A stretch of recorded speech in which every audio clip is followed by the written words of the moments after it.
Сайн байцгаана уу? Та бүхэн сайхан үжицгэж байна уу? Бид гурвын одоо бичлэгийг үзэж байгаа та бүхэнд энэ сайхан өдрийн мэндийг хүргье.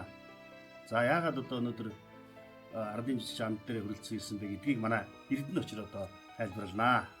За ингээд шинэхэн ардын жижигчин найз жавхландаа Монгол 97 анхны шинжлэхийнхаа урилгыг бит урилгыг альбаасаар өөрийн нэр гарт нөлөөлөж өгөх гээд шинжлэлийн комиссийн хэсэг нөхд маань жавхлан найзынхаа өргөөгөө цагаан гэрт нь хүрэлцэн ирсэн байна. За ингээд альбаасаар хүлээлгэж өглөө. За гэлээ. Монгол 97 анхны шинэ жилийн өдөш 2026 баярын цэнгүүд хүрэлцэн ирэхийг урьж байна. Жавхлан таныг гэсэн байна. За ингээд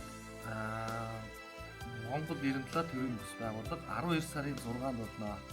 За тэгээ миний хувьд бас энэ сайхан шинжилгээр очихлоо. Дараагийнхаа 20 жилийг өрөөх болно. Та бүхэн маань бас хүрэлцэн ирж идэвхтэй оролцоорой.